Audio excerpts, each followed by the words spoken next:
Ano sa akin, unang preparation talagang day one start.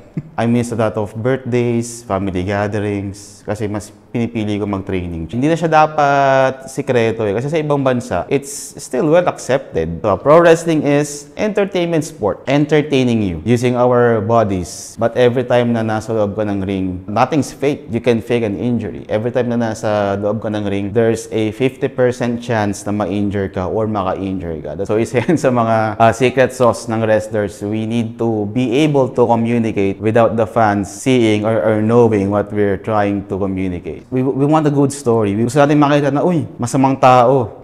Hindi darating yung bida. Uy, good guy.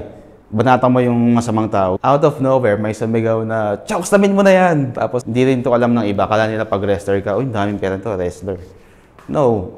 Hindi ka naman pwede mag-wrestling na ang suot mo, jersey pang basketball. Di ba? Maliban na lang kung character mo yun. Di ba? Okay lang yun. Pero hindi naman pwedeng lahat na ganun. Let's say, nag-overtime ka pa sa 7 minutes na binigay sa'yo, then lagot ka backstage. Ang sponsor natin ngayon ay HypeHive, isang platform na nagpapadali sa mga appointment kaysa dati. So off the record, nagkaroon kami ng mga guest tulad ng healers, therapists, at freelancers. At lagi kaming nakakatanggap ng mga komento kung saan sila mahahanap at paano sila mabubook. Masaya kaming makipag-partner sa HypeHive para magbigay ng discount sa teams para sa pinakamadaling booking experience. At ang pinakamagandang parte, kung mag-sign up ka ngayon bilang solo freelancer, libre ito! Pumunta lang sa description at i-click ang link sa ibaba. Ngayon, balik na tayo sa video. Ako nga pala si Kennard Allen Cascaro, also known as Ken Cypher, at isa akong Pinoy pro wrestler. Currently, one half ako ng World Underground Wrestling Tag Team Champions at nagpa-perform ako for 3 promotions dito sa Pilipinas, ang Puso Wrestling, Dexcon, at syempre World Underground Wrestling Philippines, at 8 years na ako sa professional wrestling scene. Bali, itong belt na to. Galing to sa main branch ng World Underground Wrestling Philippines, which is Japan. So, sa Japan siya nag-start, tapos nagkaroon siya ng iba-ibang mga branches all over the world. And then, 2019, nagkaroon ng chance na magkaroon ng sariling branch ang World Underground Wrestling dito sa Philippines. So, yung partner ko nga pala si St. John Martin, nakuha namin tong title belt na to from Japan. So, ito mismo yung actual belt na binibigay nila every time na nananalo ka ng Tag Team Championship. So, iba-ibang champions, iba-ibang lahi na yung hawak nitong belt na to. And we are proud na nakarating to dito sa atin sa Pilipinas.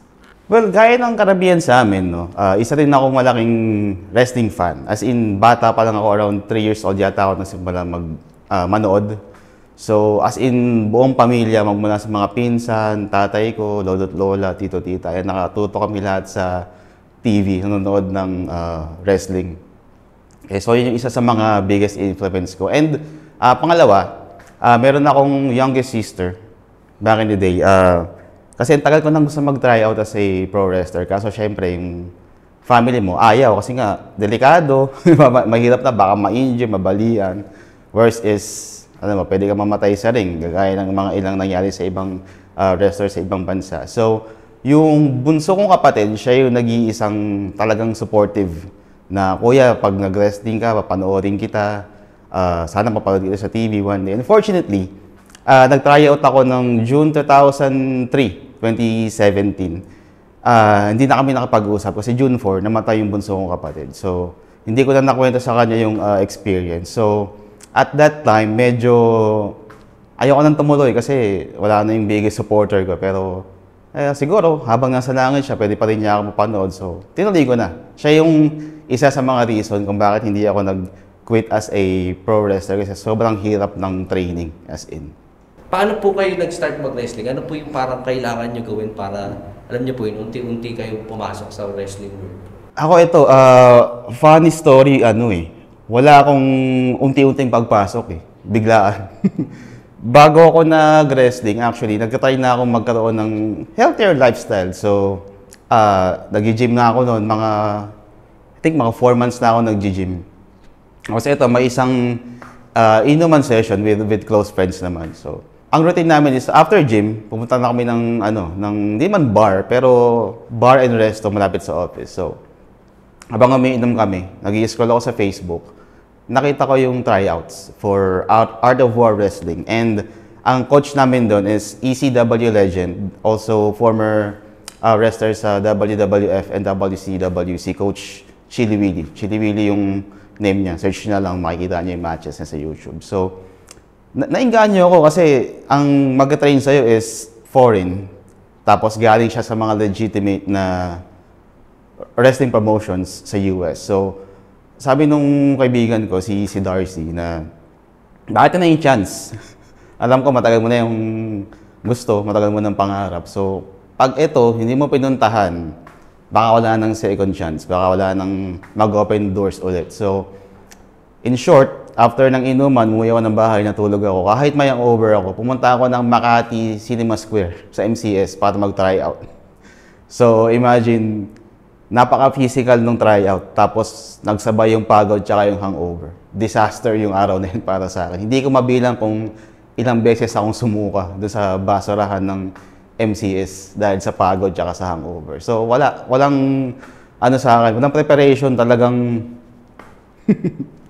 yun na, day one start. Grabe yung ano pa lang eh. Warm-up is somewhat nakakapagod na kasi bukod sa stretching, ang daming mga kung ano-anong warm-up na gagawin eh. Tapos, parang may physical test yata na ginawa sa amin. So, hindi ko na alam kung 100 squats, push-ups, sit-ups, tsaka jumping jacks yata. Basta lahat yan 100. Tapos, talagang yung pawis ko tagaktak na, alam mo yung nakatayo ka lang, pero may tubig sa paligid mo. Ganun katindi yung pawis ko. Tapos, konting galaw, suka, balik sa line. Konting galaw, suka, balik sa line. Kasi ang iniisip ko, day one Day one ng training. So, malay ko ba kung mga orientation lang yan, history of pro wrestling, history ng gantong moves, paano ginagawa yung gantong stunt. So, yun ang nasa isip ko. Hindi ko naman alam na ipupush kami physically and mentally na parang gusto kang pasukuin nung coach namin, si Coach Chili Willy. So, after nun, bumps, how to properly bump, how to properly roll. So, bilang may hangover, at the same time may vertigo, every roll, talagang, alam mo yung feeling na naiiwan yung kaluluwa mo sa ere. Parang ganun yung nangyayari. So, hirap na hirap akong tumayo ulit. Pag tayo ko, hilo. Suka uli, balik. Hanggang sa ang sinusuka ko na ng puro tubig, tsaka Gatorade. So, ganun siya kahirap. Tapos, pag uwi ko pa, isa sa alarming sa akin is, umihi ako ng kulay brown. So, sabi ng doktor, due to sobrang punit ng muscles. Kalimutan ko na, hindi ko na na-observe yung sinabi ng doktor actually, pero yun nga. Nothing serious naman daw. Kailangan ko lang mag-rehydrate at saka kumain ng maraming protein.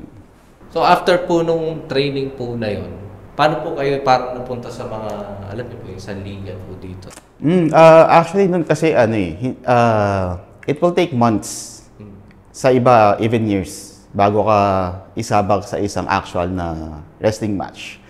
So, after nun, bumilang pa kami ng mga 9 na buwan bago kami nagkaroon ng debut show, ng debut match. Pero, that night, actually for a couple of days, hirap na hirap akong lumakad tsaka tumayo. Walang part ng katawan ko ang hindi masakit. Even yung simpleng paglakad ang hirap para sa akin kasi sobrang na-push yung katawan ko. Ang training kasi every Sunday. Every Sunday lang yung training. So, buong week, ang training mo naman is gym. Palakas ka ng katawan, buhat, cardio, endurance. Tapos, Sunday, wrestling training. So, parang sa loob ng mga 6-8 months, ang sakit niya sa katawan. Kahit every Sunday ko lang siya ginagawa. So, yun yung naging preparation namin. And then, March 2018, yun na.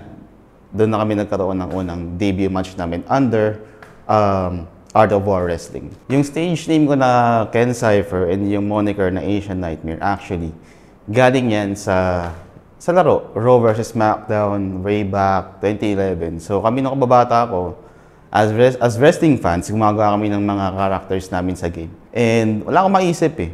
Ang course ko is IT. So noong time na yun, nag-decipher kami ng mga codes.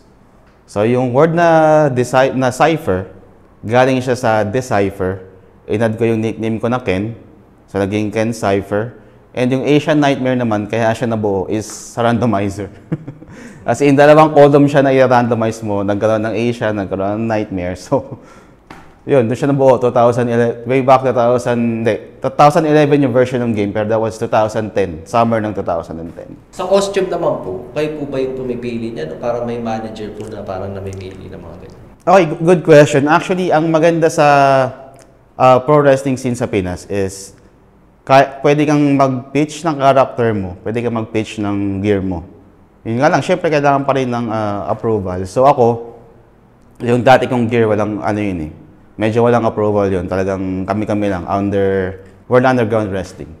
Pero nung after pandemic, under Manila Wrestling Federation, kasi Manila Wrestling Federation pa nun, ang napili kong gear, binalagay ko yung mukha nung kapatid ko as a samurai. So, medyo natapan ng t-shirt kasi binibenta nga pa na namin itong t-shirt namin, 750 lang. Visit nyo yung page ng The Nutcase or PM nyo ako sa Facebook and Cypher kung gusto nyo ng gantong katinding t-shirt. So, ito yung gear na ginagamit ko. Ayan. Ito yung mukha nung kapatid ko. Ayan. Ginawa ko siyang parang samurai, naka-Oni mask. Tapos, ito yung pangalan niya, Kyle. Mutant letters kasi fan ako ng X-Men. So, naka-mutant alphabet siya. Tapos, ito naman yung tagline ko na Yes, We Can. Yan. Andito. Yan. So, lahat naman yan, pina-approve ko muna sa mga boss, syempre. And pag may go signal na sila na, oh, it matches your character, it makes sense, it looks good, then you get the approval. What makes you unique from other wrestlers po? What makes me unique? Actually, sa current state ng pro wrestling all around the world, ang hirap na maging unique actually kasi halos lahat ng gimmick nagamit na, halos lahat ng moves nagagawa na. Siguro, what makes me unique is I don't portray a specific character. I don't play a certain gimmick. What you see inside the ring, it's just me. It's me and myself having fun and entertaining the fans. Siguro yun naman sabi kong isa sa mga unique traits na meron ako inside the ring. Ito po, kamusta naman po yung overall experience niyo po as a wrestler po? Dami ko nakakatawang kwento eh. Pero overall, talagang napakasaya, napaka-adventurous. Sobrang ang dami mong makikilalang colorful na tao. Merong magaling sa music, magaling sa games, magaling sa tech, magaling sa martial arts. As in, lahat na yata ng klase ng tao nasa team namin. And yes, every show, every training is fun. Ito, funny story na nangyari. Siyempre, performer ka, sometimes you forget things. Lalo na ako. After ng work ko, mag-out ako ng 8, 9 a.m. Diretso ako ng venue. Unfortunately, naiwan ko yung sapatos ko. Ito, naiwan ko yung wrestling shoes. So, buti na lang, yung isa kong ka-team, si El Catiponero, magka-size kami ng shoes. So, unfortunately, nag-wrestling ako gamit yung rubber shoes niya nung huling show ng Puso Wrestling. So, isa yun sa mga, yung mga nakakatawang backstage stories. Tsaka, syempre, di mawawala yung inuman minsan after the show. Para sa akin, di ko makakalimutan na, yung nag-wrestling ako habang nakaburol yung mother ko. Kasi, namatay si Mama last year, November 28. So parang Wednesday yata yun. May show ng Sunday. And eto yun. Yung show na yun, yung laban na yun, for this tag team titles. Okay, so, ang nangyari kasi is wala kaming makitang place na kayang mag-hold ng cremation ng Sunday. Lahat fully booked. So, sabi ko, baka baka si Mama na yung gumagawa ng paraan. Baka gusto niya, tumuli ako mag-show, tumuli akong lumaban. So, ako din naman sa sarili ko, ayokong patigilin yung mundo eh. Parang ayokong isipin na, devastated ako, malungkot ako, ayokong gumalaw, ayokong magtrabaho, ayokong mag-wrestling. Kasi pag ginawa ko yun, baka, hindi ko alam, baka masiraan na ako ng ulo. So, tinawagan ko unang-una nun si St. John Martin, yung partner ko, sabi ko, tuloy ako sa Sunday. Kung may cremation ng Sunday, 5 p.m. yung open ng gates, medyo kalagitnaan naman tayo. kaya ko umabot. Sabi ko pagkatapos ng cremation, punta ako ng venue kaagad. Tilawagan ko rin si Coach Fabs, Coach, ganito, ganyan. The show must go on. Siyempre, we're performers. So, sabi ko, ano man mangyari, darating ako ng Sunday. Hindi ako makakatulong mag-set up ng venue at saka mag-tear down ng venue, pero darating ako for my match.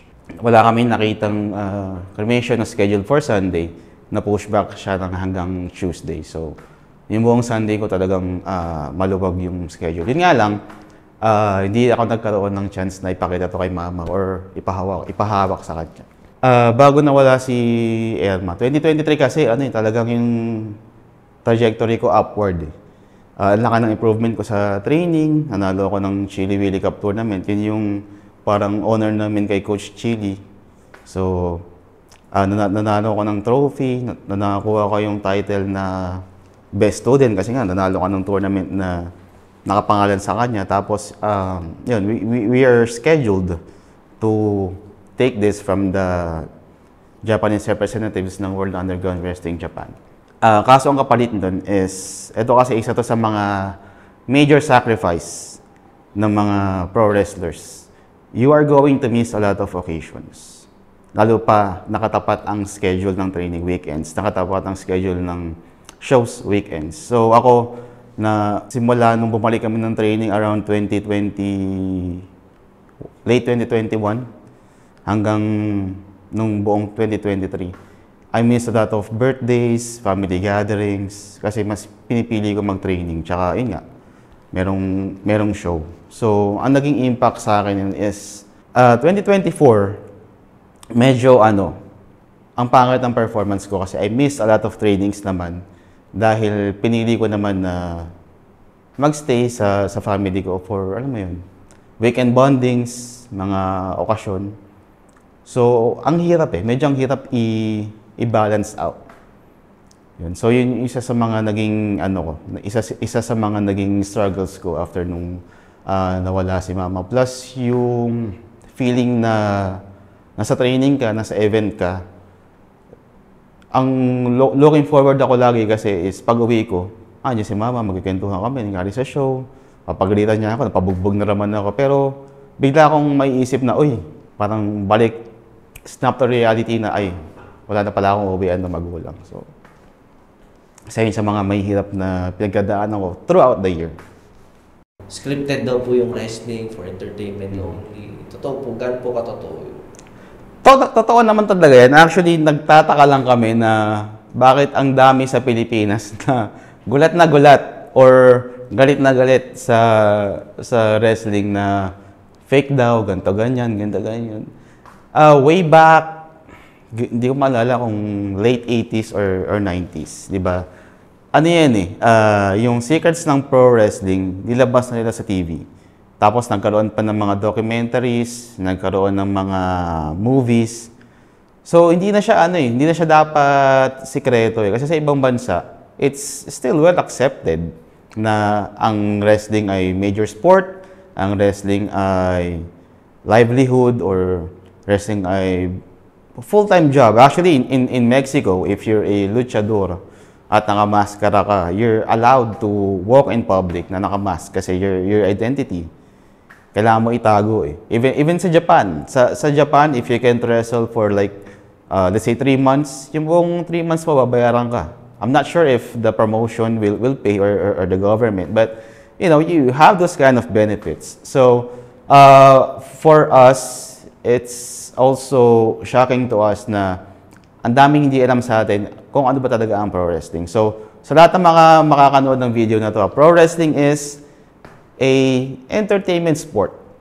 We are entertaining you using our bodies. We are telling a story using our bodies, or let's say sometimes we hold a microphone, we say things na makakapag-add ng spice dun sa story. So it's like your typical telenovela, your typical soap opera. May action, may drama, may comedy. Fake, for me, is the most unfair word na pwede mong gamitin to describe pro wrestling. Because remember, this is entertainment, but every time na nasa loob ko ng ring, there's No, nothing's fake. You can fake an injury. Every time na nasa loob ka ng ring, there's a 50% chance na ma-injure ka or maka-injure ka. That's why nag-undergo kami ng napakahigpit na training to do this safely and of course to protect ourselves, protect our partners in the ring. And yes, this is entertainment. This is only for entertainment. You are trying to emulate a fight safely.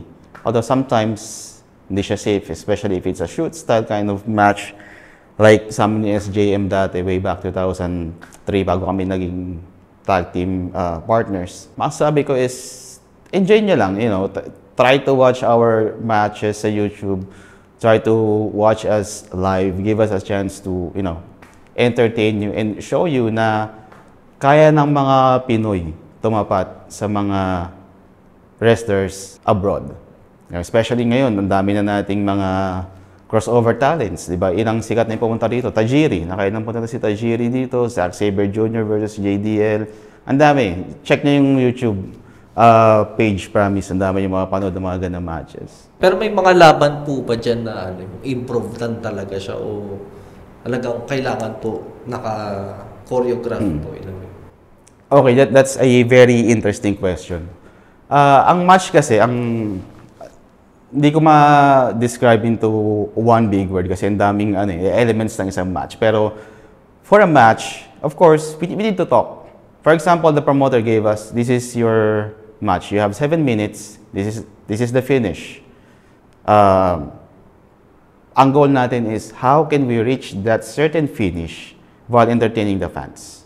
Diba? Hindi naman lahat ng mangyayari for the whole 7 minutes makakabisado natin, of course. So, we talk about the spots, the key spots, and then everything else in between is just improvised.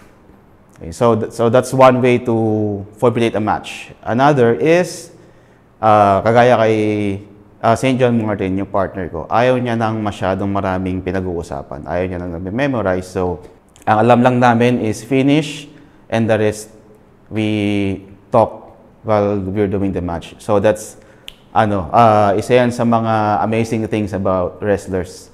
You're watching us, for example, ganito ka lang kalapit, siguro one foot away from us, pero hindi mo kami madidinig magsalita. Hindi mo kami madidinig, hindi mo makikita mo bukas yung bibig namin. Siguro at times, may mga maririnig ang konti, may makikita mo bukas yung bibig, pero most of the time, we are protecting the secrets. Kasi once na narinig yan ng fan, parang, uy, alam ko na yung next na move. So isa yan sa mga secret sauce ng wrestlers. We need to be able to communicate without the fans seeing or knowing what we're trying to communicate. Pero for sure po, yung mga slams dyan talagang totoo talaga yun. Yes. You can fake gravity. You can fake gravity.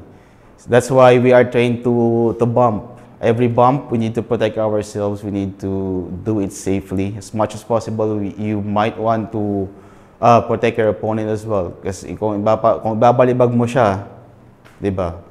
Tulungan mo siyang protektahan yung sarili niya. Kasi bumping will eat a lot of your air, a lot of your stamina. Ako noon, during my early days as a trainee, parang pag-bumpin mo ako ng 10 times, 5 pa lang di na ako makatayo kasi bubuga yung hangin. Bawat bump mo, tatimingan mo yung inhale and exhale para hindi ka ma-exhaust. Tapos kailangan mong tumayo the proper way. There's also a proper way of standing up in pro wrestling. So, pro wrestling is like, you know, there's a beat, there's a pattern. Ano po yung bumping na yun? Ano po yung... Yeah, bumping is like falling for your opponent. For example, your opponent.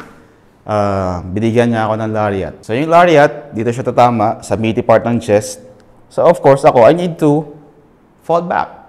So, paano ko poprotektahan yung sarili ko? Kasi if I just fall down, tama yung ulo ko, tama yung batok ko, or tatama yung lower back. So, tamang bump is you land on the upper back, yung meaty part ng back. You tuck your chin para hindi tatama yung ulo mo sa mat, tsaka yung batok mo hindi tatama, and then you slap the mat. So, yung force kakalat sa arms mo. That's why pro wrestlers needs to have strong arms and thick muscles sa biceps. Same thing with bumping ng forward. For the forward bump, you need to protect yourself and you're going to fall on the meaty part of the thighs. You can fall on your knees because that's injury. Okay, and you can also fall sa elbows. That's also prone to injury. You need to be able to land properly and safely. And of course, go back up the proper way. Ang kadalasan kasing misconception is, ay, peke yan ba't ko panonoorin? Kunwari lang yan, acting lang yan Bakit ako manonood niyan? Di sana, nanood na lang ako ng boxing, nanood na lang ako ng MMA, di ba? So, yun yung kadalasang misconception. Kaya ako, ang lagi kong sinasabi is, give us a chance to entertain you guys. Kasi sa ibang larangan ng martial arts, wala namang dyan walang storytelling. Diba? That's one. Walang drama. Wala yung mga elements na hinahanap ng katamihan ng Pinoy audience. Diba? We want a good story. We want to see bad guys. We want to see good guys. Gusto natin makita na, uy, masamang tao. Hindi darating yung bida. Uy, good guy. Banata mo yung masamang tao. Yun yung gusto makita ng tao yung laban between good and bad. Tapos there's drama, there's comedy, and of course yung intense na action. So, para sa akin, ang message ko sa mga tao na, ay, fake yan, yung mga ganong misconception, ang request ko lang is, kalimutan nyo muna yung ganong misconception. Give us a chance. Panoorin nyo kami. Panoorin nyo kami sa YouTube, panoorin nyo kami ng Live and Promise. May in love kayo sa kung ano man yung product na meron kami. Oh, ang dami. Ang daming chismis, ang daming dark secrets. Medyo medyo hindi ko pwedeng sabihin dito Pero isa sa mga chismis na pwedeng sabihin, ito, maraming hindi may alam nito wala kaming sariling crew. Lahat ng nakikita nyong setup sa lahat ng klaseng venue, kami ang nag-a-assemble nun. Magmula sa ring, sa lights, maliban na lang kung nasa venue kami na may naka-setup na lights na talaga. Pero ngayon kasi doon kami sa Brawl Pit Bulusan. So, lahat ng nakikita nyong setup, kami lang ang gumagawa. As in, wala kaming sariling crew. Kasi sa ibang promotion, di ba? Pag malalaking promotion, pagpunta mo ng venue, wala kang gagawin kundi asikasuhin yung sarili mo, yung match mo. Sa amin, hindi. No. Pagdating mo ng venue, kailangan tumulong ka mag-set up ng place. And pagkatapos ng match, during the show, may mga iba sa amin nagba-backstage crew, nag-aasikaso ng camera. Talagang it's all us. At syempre, pagkatapos ng show, pagod ka na, hindi pa tapos na ng araw mo. Tutulong ka pa magligpit ng venue. Babalik niyo yung ring sa dating pwesto, tapit niyo yung mga chairs, walis, tapos ibabalik niyo yung setup ng gym. So, sen sa mga chismis na hindi alam ng marami sa amin. Tsaka, eto, isa sa mga backstage chismis na meron is our wrestling gear. Kasi syempre, we are not getting paid enough. Ito hindi rin to alam ng iba. Kala nila pag wrestler ka, uy, daming pera to, wrestler. No, we're getting paid like, sabihin ko na, 500, 800, 1K, 1.5, siguro malaki na yung 2K. So, weekly, gagasos ka pa sa pamasahe, pagkain, papuntang training. So, parang bawi ka lang. Paano yung wrestling gear mo? That's why karamihan sa amin, nag-i-improvise lang ng gear, or yung iba naman is talagang nag-iipon sila ng pera para sa gear. Yung iba naman nakakuha sila at least ng mga sponsors. So, yun. Kaya malaking bagay sa amin talaga ngayon yung mga sponsors, lalo na sa pagdating sa mga wrestling gear. Kasi hindi ka naman pwede mag-wrestling na ang suot mo jersey pang basketball. Di ba? Maliban na lang kung character mo yun, di ba? Okay lang yun. Pero hindi naman pwedeng lahat na ganun. Hindi naman pwedeng lahat sa amin let's say, compression pants. Di ba? You need to look good. You have to look good. Kailangan pag pasok mo ng entrance mo hanggang sa makarating ka sa ring, titingnan ng tao na, uy, ang ganda ng knee pads, ang ganda ng gear, and also, isa yun sa mga chismis backstage na, God, di ko siya masabing chismis na masyadong, alam mo yun. Pero ang dami kasi yung mga chismis at saka dark stories na hindi ko ma-reveal pa for now. Pero tingnan natin in the future. May mga times na nakakalimot ako ng spot. Ang ginagawa ko dyan lagi is headlock. Ni-headlock ko yung kalaban ko, parang habang nakaganyan siya, naka-headlock. Anong next? Tapos sasabihin ng kalaban ko, hindi ko rin alam eh. Kagaya ng laban namin dati ni Nigel San Jose.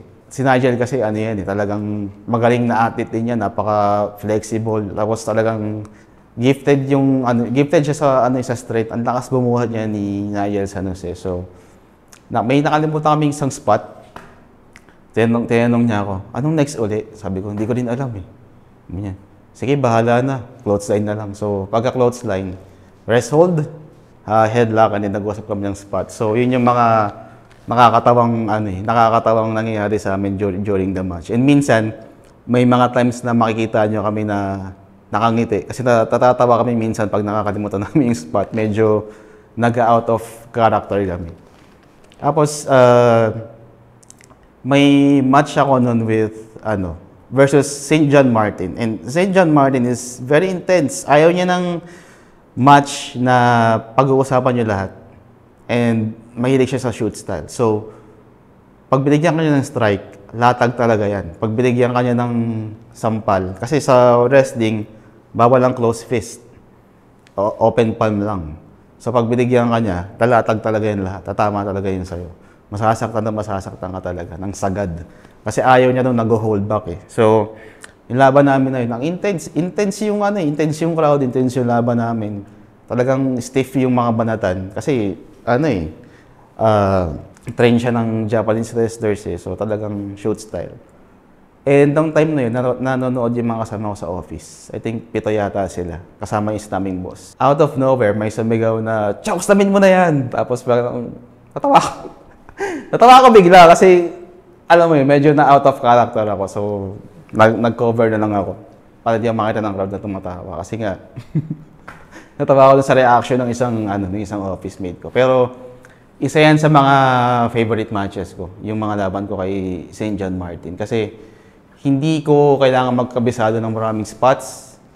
Tapos, pangalawa, napaka-physical, napaka-intense. Para kami nag-MMA. Yun nga lang, ilang araw, ilang weeks, masakit yung katawan namin pareho.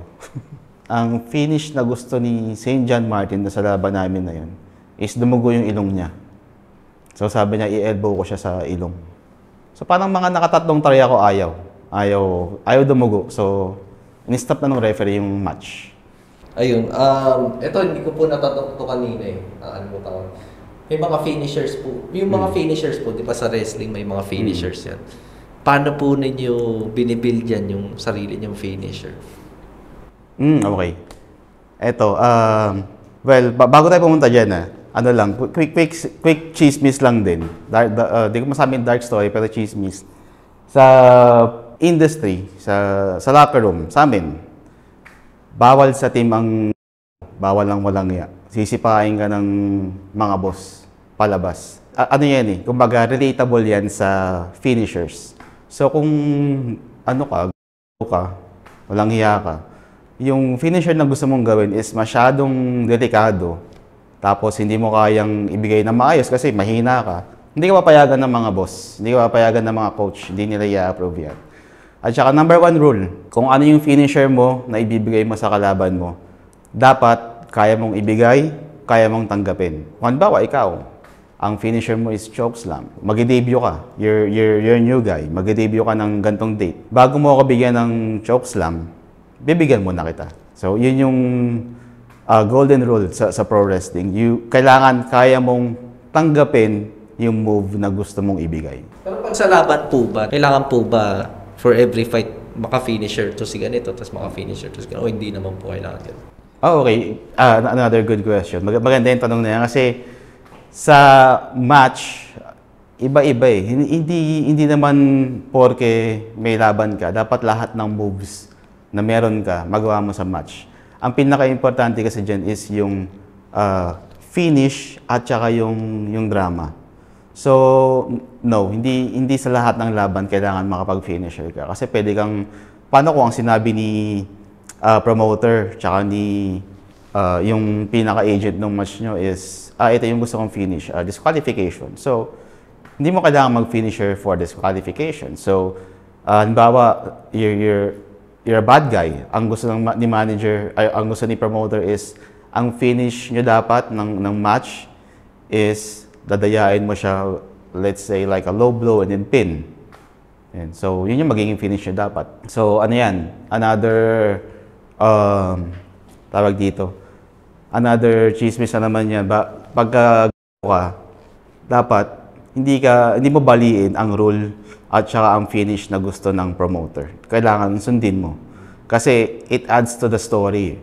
Diba? So, pagka yan, hindi mo nasunod, tapos, let's say, nag-overtime ka pa sa 7 minutes na binigay sa'yo, then, lagot ka backstage. So, yan, kailangan talaga sundin natin si promoter tsaka yung agent ng match. And yes, to answer the question, hindi nyo kailangan mag-finisher in each and every match. Sa usapang training, may ano po yan, may daily routine na po ba kayo para, syempre, di ba yung katawan po ninyo, dapat nasa shape yan. May daily routine po ba kayo na ginagawa palagi? Yes, actually lahat kami.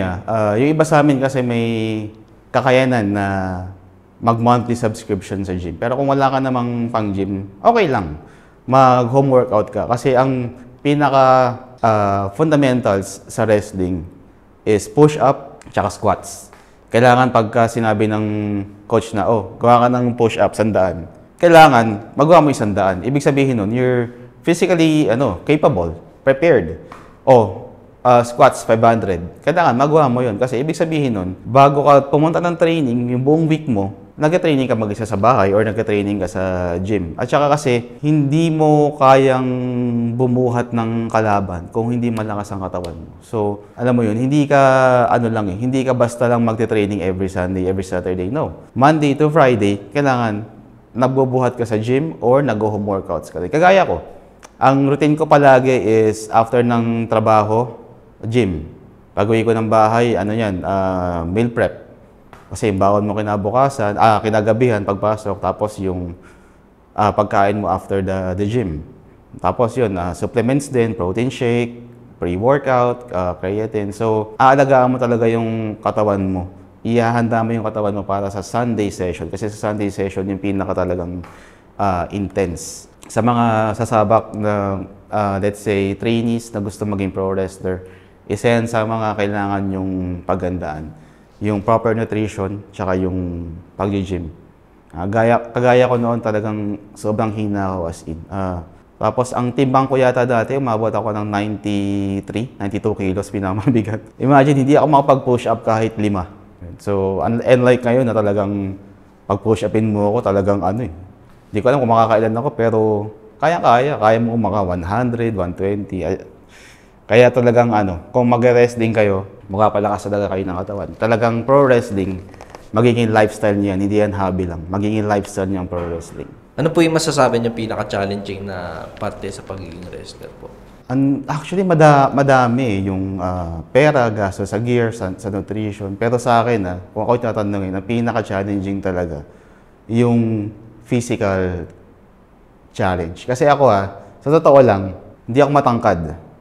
Tapos hindi rin ako ganun kalakas. Hindi rin ako athletic at hindi rin ako flexible. So, sa akin talagang hindi nga lang doble, triple yung effort ko talaga para marating kung ano man yung physical condition na meron ako ngayon. Talagang umabot ako sa punto na araw-araw kailangan ko i-stretch yung katawan ko kasi may kaso ko dati ng tight hamstring. Talagang itong legs ko, hindi ko siya maibuka ng sagad. Nahihirapan ako sa bakay ng motor, sa bakay ng jeep. Hindi ako aware kasi ang taba ako dati, overweight ako. So, hindi ako aware na may ganun na akong condition. Tapos, hindi ko na rin maabot yung likod ko. Parang, kung eto, ma-maximize ko siya pag ganyan, pataas. Etong kabila, nakaganto na lang. Yun. So, isa yun sa mga kailangan kong i-therapy dati. Actually, hanggang ngayon, nagkakaroon ako ng frozen shoulders. So, talagang triple yung effort sa akin physically. Unlike sa ibang talents namin, sa ibang mga team namin na physically gifted, talagang ang galakas sila kaagad, ang gagaling kaagad. Sa akin, wala. Kailangan paghirapan ko lahat ng lahat ng physical abilities na kailangan magkaroon ako as a pro wrestler. Ano po mapapayo niyo po sa mga tao na parang gustong pasukin tong mundo ng pagre-wrestling po? Ako, isa sa mga lagi kong sinasabi, kasi hindi mo may iwasan, may mga magtatanong sa'yo, paano maging wrestler, paano mag-prepare. Kung malaking factor ang physical ability or yung physical activities, malaking factor din na kailangan mentally prepared ka. Kasi sa training, sasagi sa isip mo yan na bakit ba ginagawa to? Bakit ba ako nagpapakahirap? Ako noon nung unang araw ko, kahit ako nung unang araw ko, gusto ko na umuwi. Gusto ko na mag-quit. Pero inisip ko, bakit ka ba ginagawa to? Number 1, passion. Yun nga. Pangalawa, yung kapatid ko, inspiration ko. So, sa mga gustong sumabak sa pro wrestling, siguraduhin nyo na buo yung loob nyo at saka siguraduhin nyo na talagang mentally prepared kayo. Kasi dito, hindi lang kayo susubukin physically, mentally and emotionally din. Kasi minsan, may times na mapapagalitan tayo ng coach. Masisigawan tayo ng coach. Hindi mo pwedeng i-take yun personally. Kasi para sa iyo yun Napapagalitan ka kasi the coaches want you na maging safe. Hindi naman pwedeng pinagalitan ka dahil trip lang, no. Napapagalitan ka, nasabihan ka kasi delikado yung sport na to. Delikado tong ginagawa natin. So, isa yun sa mga kailangan nyo i-clear sa isip nyo. Kailangan mentally prepared kayo. At wag na wag niyo i-doubt yung sarili niyo kung kaya niyo ba or hindi. Kasi ako, puno rin ako ng doubts dati. Pero, di ba, unti-unti. Look at me now, di ba? Naging champion ako. Nag-perform ako sa harap ng maraming tao, sa harap ng sold-out crowd. Kailangan lang talaga i-clear niyo yung sarili niyo. At wag niyo nung i-doubt yung sarili niyo. Gaya nga lagi kong sinasabi, lagi niyo isipin na yes, we can. Yes, we can. Yan lagi ang isipin nyo. Yes, we can. Nandito kayo dahil pangarap nyo, nandito kayo dahil gusto nyo gawin to. Pag championship po ba, ano yan? Nakaset na po kung sino yung mananalo o hindi pa naman? Hindi ko sasagutin muna yung tanong na yun. Kasi gusto kong isipin ng mga, gusto kong mag-isip yung mga fans. Paano nagde-decide kung magiging champion or hindi? Kumbaga muna yan, pro wrestling mysteries muna yan sa ngayon. Nakikita niyo pa rin po ba na nagre-wrestling po sa mga susunod na taon? Oo naman. Ako, sabi ko sa sarili ko noon, mag-wrestling ako hanggang sa kaya ko pa. Kung hindi ko na kaya mag-wrestling, tutulong na lang ako sa kanila backstage or kung ano man yung pwede kong maitulong, let's say, as a siguro coach or siguro as a backstage crew. So, talagang sinabi ko sa sarili ko na hanggat kaya kong magpa-perform ako, hanggat kaya kong tutulong ako sa pro wrestling industry. Kahit walang bayad yan, basta para sa team, andyan ako palagi. Ako sa lahat ng makakapanood nito, para sa amin, ang gusto lang talaga namin is yung support nyo. Yun nga, sa pagbili ng merch. Sa bawat pagbili nyo ng merch, may percentage of course na napupunta sa amin. Tapos yung mga nakukuha namin pera, ginagamit namin yan sa pambili ng mga supplements, pambili ng mga gear, pampaayos ng gear.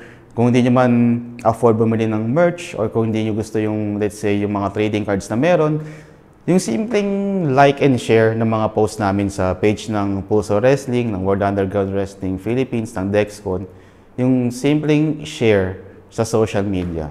Malaking bagay din kasi dagdag reach yun sa amin. Lalo na kung, let's say, mga shows, mga tickets.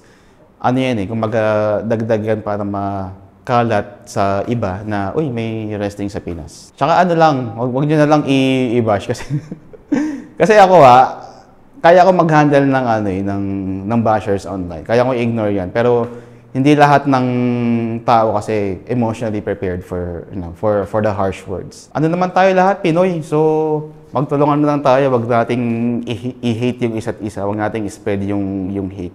Kung di nyo gusto, wag nyo panoorin. Diba? Kasi naman yung sasabihin pa kayo. So, yun lang talaga. Ang message ko sa lahat ng makakapanood nito is support, and number one is support, and number two, huwag kayong matakot na subukang mag-tryout as a pro wrestler. Kasi dito sa industry natin, napakaliit nito, tulungan natin umunlad. Diba? Tsaka, pag nag-tryout naman kayo, hindi kayo papabayaan ng mga coaches. Lahat ng kailangan nyo, matutulungan tayo ng mga coach. Kung kailangan nyo ng proper diet program, training routine, kung paano mag-progress sa pagbubuhat sa gym, mga tamang form, lahat yan, kaya-kaya natin yan. Ako, di ba, pwede nyo rin akong tanungin. Di ba? So, yun, support lang, always like and share, tapos yun, subukan nyo.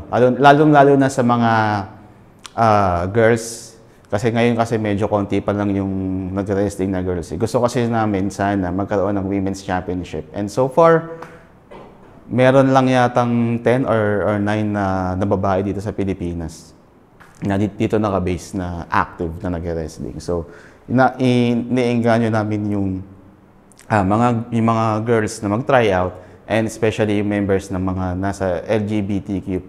Kasi dito sa industry natin, ayaw namin mag-discriminate and pinopromote namin yung gender equality. So, lahat welcome dito.